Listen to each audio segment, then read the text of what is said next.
PRC files stands for Panda resource, is I think what we decided to stand for a long time ago. Replaced a previous config file system that we had that was a little less flexible, but had some of the same conventions, which is where we got them from. The previous convention used file names config.rc, which is, you still see that sometimes without an extension. But mostly we all use config.prc. In fact, by convention, any file name .prc will be loaded, typically. But the real answer as to what config files Panda loads are arcane and hard-coded into Panda and different according to how Panda is built. There's at least 4 different ways that we build Panda, with different rules for loading config files in each of them. We build it one way for developers, and we're all familiar with the PRC files that we load on our desktop all the time. Different way for the client publish, has just a different set of rules. Different way for the server publish for the AI. And also CMU provides a differently built Panda. So all these different ways that Panda could load PRC files. And the reason that they have to be built separately, of course, there's no way to config the config system. So at some point you have to hard code into Panda how it should be looking for its PRC files. Now, let's see. We had certain requirements when we designed the PRC system. In particular, we want to allow developers to be able to edit any config file, any PRC file they want, define new variables, edit variables on the fly. We want to be able to allow a different set of preset config variables for different shows. Toontown and Pirates have to each different set of config variables that are convenient for the developers. But each developer can also set his own custom variables that overrides any of those presets. At the same time, we had rules for the end users. We don't want the end user to be able to modify the config files, at least not without hacking their client and actually changing the code. We also don't want the end users to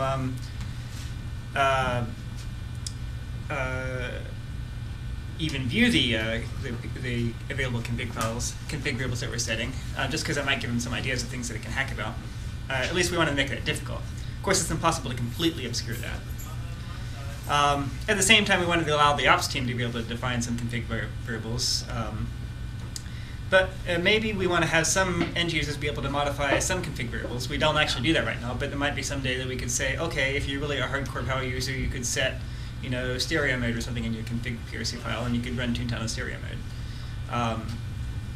And at the same time, maybe there are some ops variables or some variables that we don't even want the ops team to be able to modify. We had this issue where some of the magic words that got out to the support team a while back that they shouldn't have gotten. So we decided it would be nice to be able to draw a line somewhere and say, okay, these are the variables you should be setting, and these are the ones you shouldn't be setting. Right now, we're not really taking advantage of that either, but it's possible. Okay. I mentioned that there are different ways that we configure Panda, and let me point out the ways that those are set so you know where to look for them. All that happens in the pp file, which the config pp file as opposed to the config PRC file. The config pp file is the one that controls how Panda is compiled. Most of us, we compile the developer Panda. If we compile it at all, we just use the one in the build server. But that goes into WinTools. There's a config file there. WinTools, Panda etc. config pp. This is the main config pp file that controls the developer build, and this is the one that has rules for developer PRC loading. If you open this file up, you'll see a bunch of, among other variables, it defines things that start with PRC, and these define exactly how it loads PRC files. In particular, it sets up the rules that it will load anything stored up PRC, and it will search for those files in the file name path referenced by etc path, and the file name path referenced by CFG path. So what it actually does is it looks at these two these two environment variables, turns these into a list of directories, and searches along those directories and looks for all the PRC files. This is what the developer build does. The reason we have etc path is because our CT attach tools, which we use whenever you do CTA Panda or CTA Toontown or something like that, will automatically set up the environment variable etc path to list all the attachments that we're specifying. So when you say CTA Toontown, it puts Toontown built Etsy on your Etsy path. Say CTA direct, it puts direct source built Etsy on your Etsy path. So when you attach to a bunch of trees, all those Etsy directories are in your Etsy path. And coincidentally, that's where make install puts a config file, a default config file for each of those trees. So just by having Etsy path in the build rules here and having your CT attach tools filling this, you've just picked up a whole bunch of config files that specify some default parameters for you. CFG path is also set up by the CT attach scripts. It happens that there's a script in Panda. When you attach CTA Panda, it will define CFG path to be, I think the default is dot, followed by your home directory, followed by user local panda for some historical reason. I don't know why. But the main thing is it looks first in your current directory, whatever that is, and then it looks in $home, your home directory. And then it looks along your Etsy path. Now this sometimes causes trouble, this dot, because if you happen to run your show out of a file that has some PRC files that you don't want, like for instance, people sometimes run Toontown out of Toontown source tune, which happens to have some PRC files that are designed for the Top 10 Pictures program. Or if you run in one of the Pirates directories, I think there's some PRC files in there that aren't intended to be loaded. If you happen to be sitting in that directory, you'll load them, and you'll be scratching your head as to why things aren't working. So maybe we ought to take dot out of there. I don't know. But it's there as long as you know about it. You can always write your .sys script and take it out yourself. Anyway, at the end of the day, after our developer build, we have 5 or 6 directories that we load a bunch of PRC files. So when Panda scans those directories, it scans those directories in that order. The order specified in CFG path first, and then the order specified by Etsy path second. Loads up all those PRC files, and the variables are defined such that the first PRC file that a variable is defined in, or first directory that is found in, will override. But within a given directory, the files are sorted, if there happen to be multiple files in one directory, the files are sorted in alphabetical order by a file name, and then the last one overrides. Got some complicated rules there. I don't know why we did all that. And within a given file, if you happen to have the same variable defined twice in one file, the one closest to the top of the file overrides. Okay. Yeah, I know. I know. It made sense at the time. It confuses people now. It confuses me. I had to go look it up because I didn't remember. The bottom line is, if you want a variable to be defined unambiguously, define it once. It's first come, first served. Yeah. But there's an answer as to what value is this variable coming from, and which files is it defined in, and which one rules. And you can query Panda to find that out, and I'll get to that in a minute. Let me briefly talk about some of the other Panda builds, because that's sometimes a point of confusion. Because of the developer build, by the way, if you want to make a config variable public to all the developers, you should put it in one of the direct source config files, or pirate source config files, or HTTP source config files, according to how global you want to make it be. If you've got a pirates type variable, there's a file in pirate source config files you should edit to put it in there. If it's global for everybody, put it in direct source config files. You can find it there, and everybody will pick it up. Let's see. But for the publish, there's a similar one for Toontown, and presumably whatever shares we have. But there's pirate source publish.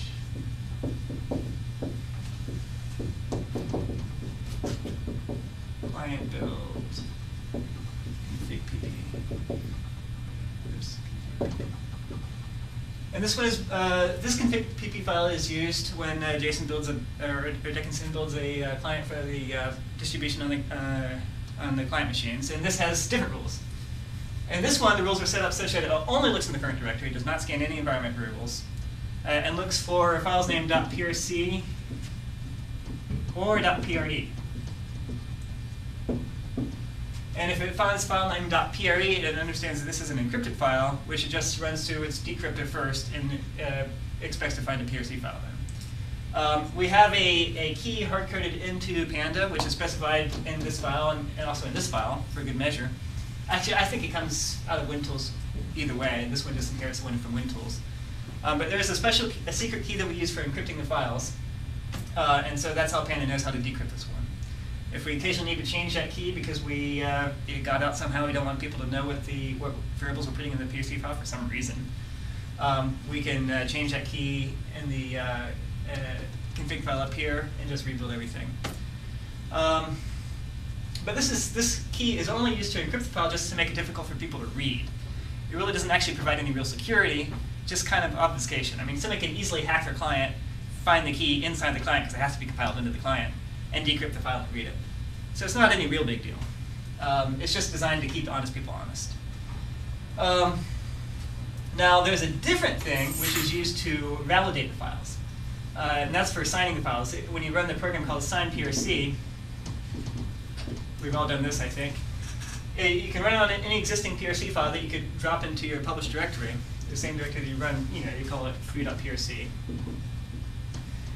Put whatever variables you like and run sign PRC on it, and it puts a special hash code at the end. And the hash code that it uses to sign it comes from a different place, which is also configured in this config file. And this one is a little more sensitive.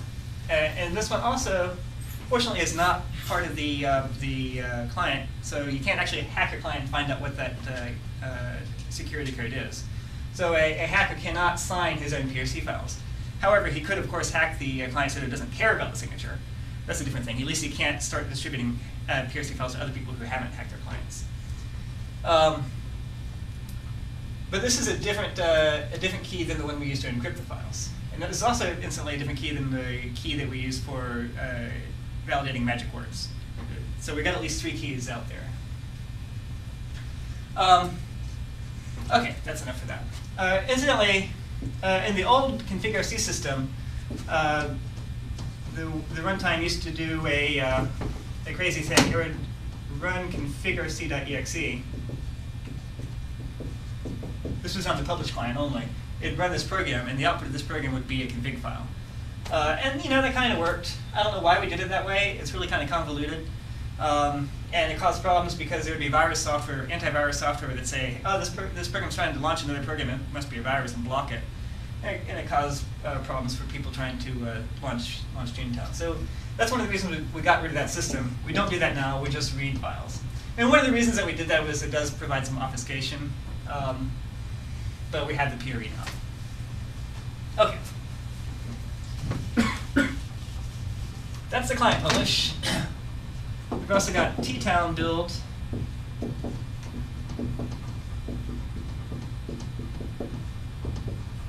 Config pp. And this one configures the AI build publish, which is pretty simple. I think it just says load whatever config files. I think it probably just uses the default Panda rules, which are load them out of the current directory. And then, of course, the public build for Panda is built using makepanda.py, which is provided with the public build of Panda. This is a special script that's not related to ppmake. And it provides its own built-in PRC rules. And among them, it has a special rule. Instead of searching in a hard-coded directory for the PRC files, it searches for a directory string called auto star.prc. Or maybe I think it's auto etc.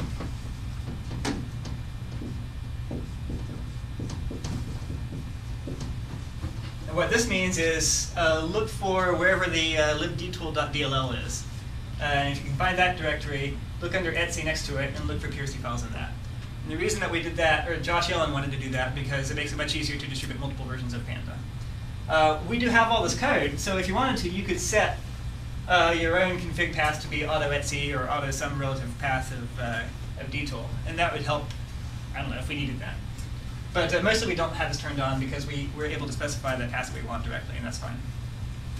Okay.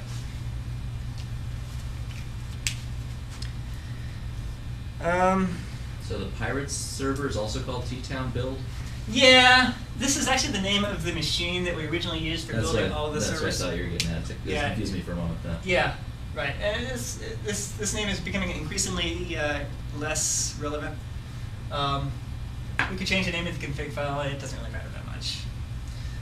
There's one other thing that's worth mentioning. Speaking in terms of bad names, there is a file. Only one thing? Yeah. in Pirate Source Launcher,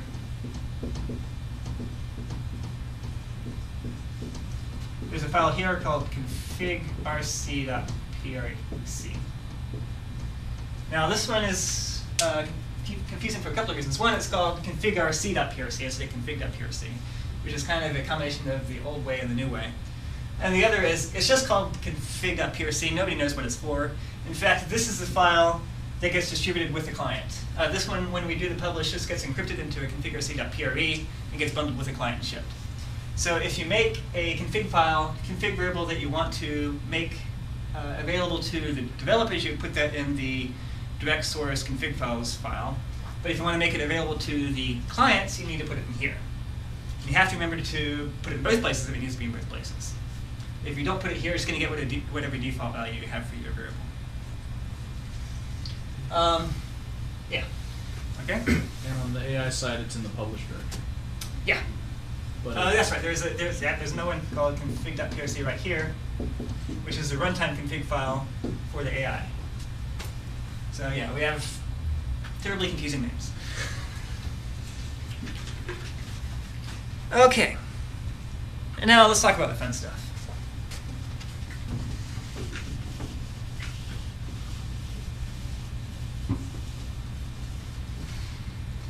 The most useful thing you take away as a developer is the config page manager.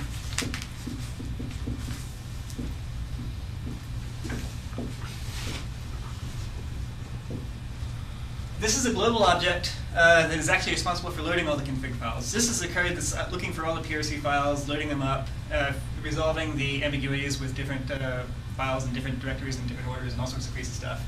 It knows about what files it's loaded and what variables have been defined from where. When you start up direct start, you get a global, you get a pointer to this in CP Manager in your built-ins. If for some reason you don't have that, maybe you crashed out before you got to the point that direct start assigns it, or maybe you didn't import direct start, you can just assign it from get global pointer, because there's only one of them anyway. But typically you'll have this. And the easiest thing to do is just print that puppy. And when you print it, it displays a list of all the config files that's loaded. Real handy thing to do. You can also print CP Manager get, what is it? Get search path.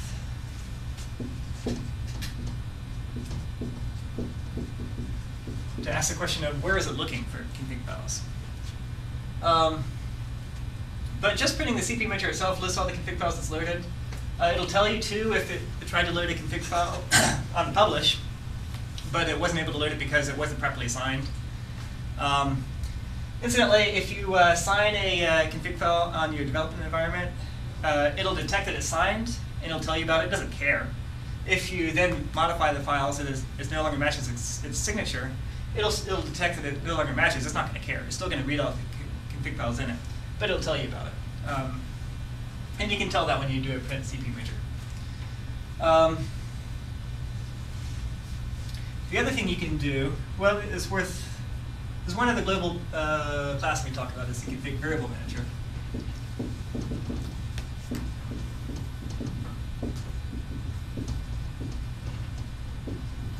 And this one has a CV manager, global object. You can print him. If you print him, he lists all of the config variables you have defined. So everything it found in a PRC file, it'll print out the current value of that thing. You can also do interesting things like CV manager list variables. And CV manager list unused variables.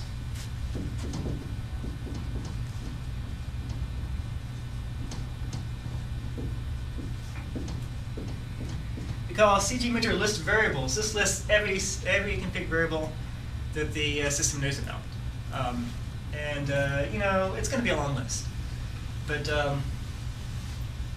sometimes you want that. You know, there's lots of config variables out there. Who knows what the heck they are?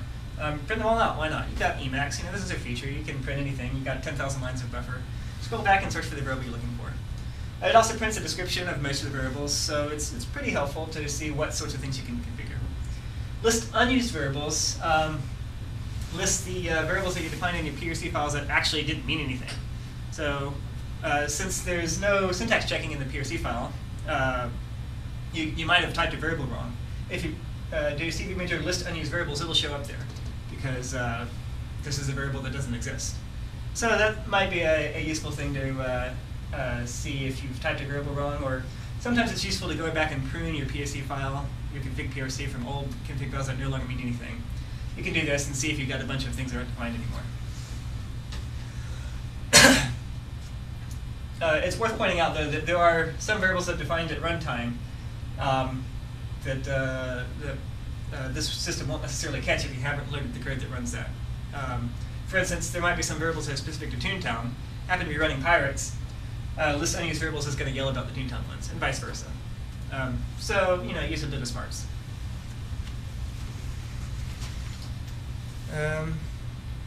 Okay. And the other interesting thing you can do as a developer is print an individual config variable. Now in Python code, the most common way we get a value of a config variable to query the config file is to do base.config, just because this is pretty darn convenient.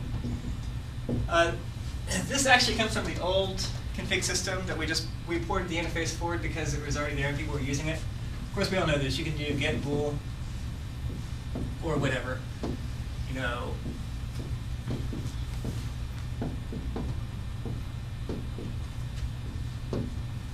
So just by calling base.config.getBool, make up some config variable name you like, give it a default value. That's all you need to do.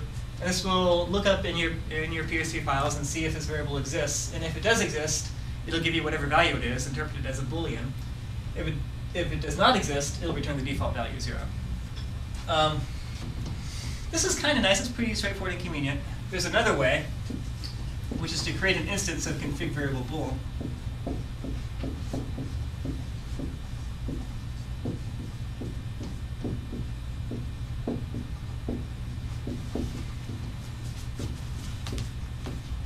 And in fact, if you look at the code for getBool, it's turning itself and doing this on the inside. This is what all the C-level code does. It creates instances of a variable like this. This is the fundamental interface to the config file system. And the config variable bool is going to act like a Boolean value. Or actually, in the case of Python, the bool is a little iffy because Python bools are funny. If you do an if this variable, it'll always be true because all variables are always true. But you could call getValue to query the actual value. The nice thing about this interface is it gives you more power. In particular, let's say we saved it. B equals config variable bool, my bool var 0. We could then save this B and query it from time to time. It's a little bit faster than calling getBool repeatedly. We can also do print B.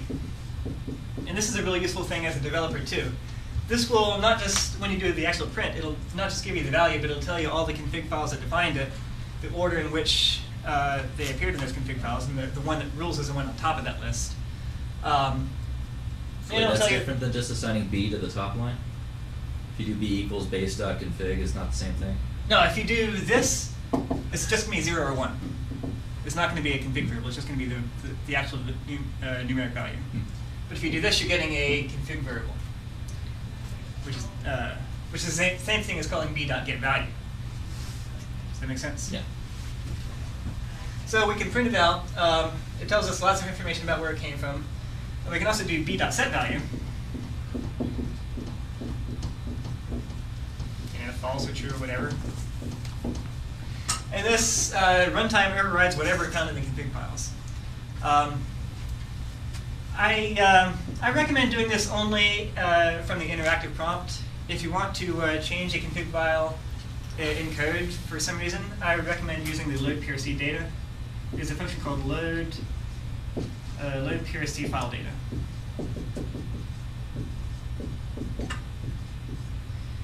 And some name.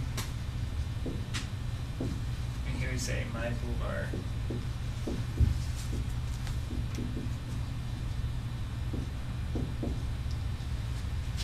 This function is the recommended way to load a runtime config file.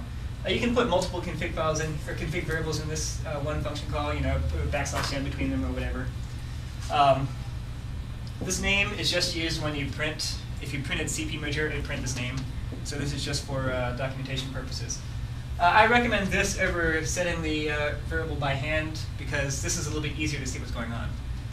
When you do a print CP merger, you can see, oh yeah, somebody set it with this string name. You can go gripping around for that string name and see where it got set. Whereas if you just bang on it directly, there's no way the config page manager can tell you where to go looking for that. Also, this respects some rules about priority and things like that.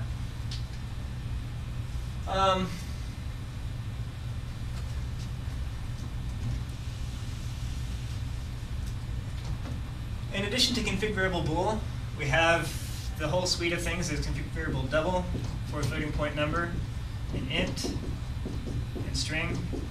These are the most common ones you'll find across in Python. At the C level, there are other things you might use more commonly. There's an enumerated type. There's a file name and a search path, but typically these are sufficient for Python level. And these correspond to get, int, get double, and get string also. Okay. This is going to be short. I think the only thing I got to talk about now is how it all works on the inside.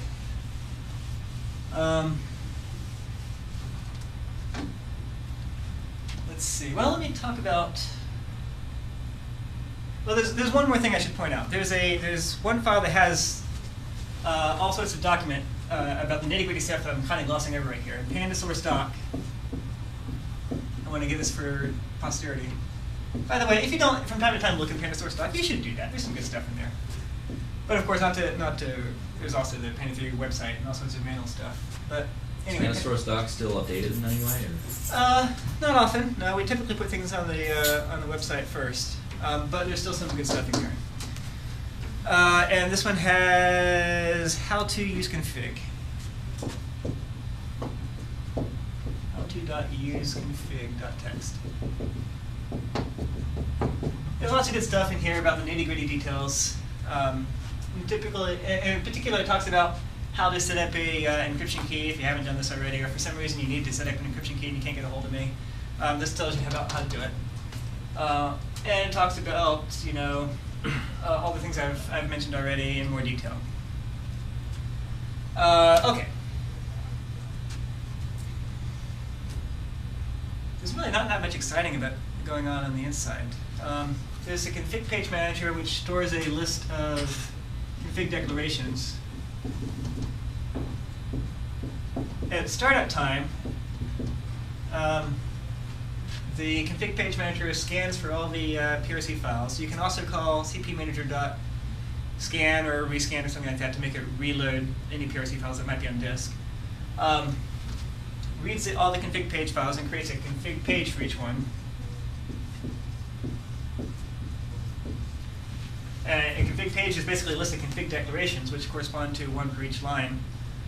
Skips over the comments and things like that, finds only the config variables, stores a long list of these, and stores all that. And then when you create a config variable, instance of whatever kind you like,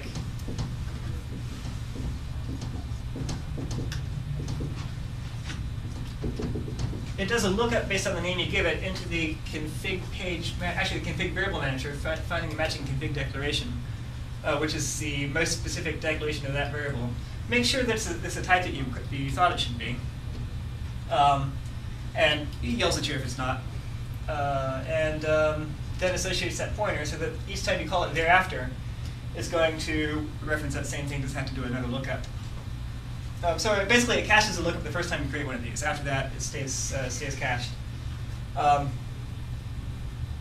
Incidentally, the variable names are global by name for the most part.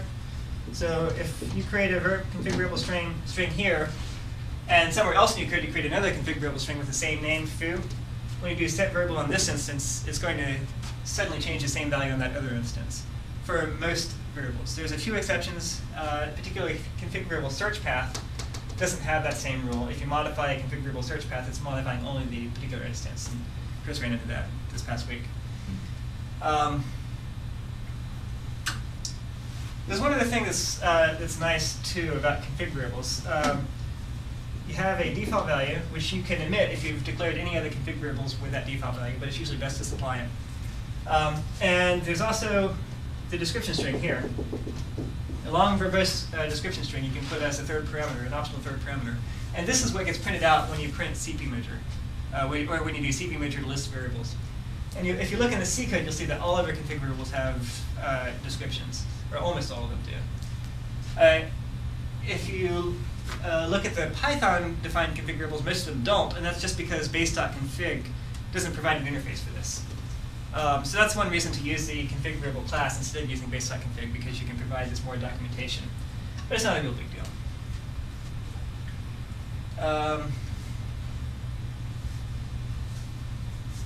Yeah.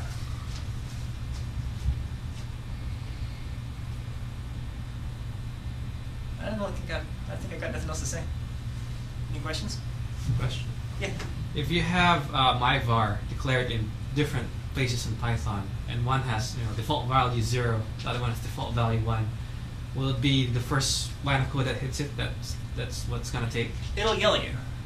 The first line that hits it will define it to be 0 or whatever. Mm-hmm. Then when you load the other one, it defines it something different. It'll yell at you at that point.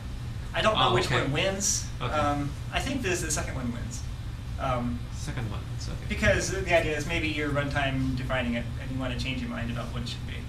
But for that reason, if you're defining my recommendation is you keep just one instance of your config variable and reference it in multiple files. That's a little cleaner. But if you need to have 2 different instances, it's best if you can guarantee the ordering, then only define the default value in the first one. If you can't guarantee the ordering, well, then you have to define the default value in both of them, or it's going to yell at you. But if you're confident that somebody else has already defined a particular config variable, you can just omit the default value, and that's safe because it's already been defined. Okay. Great. Okay. Thanks, guys.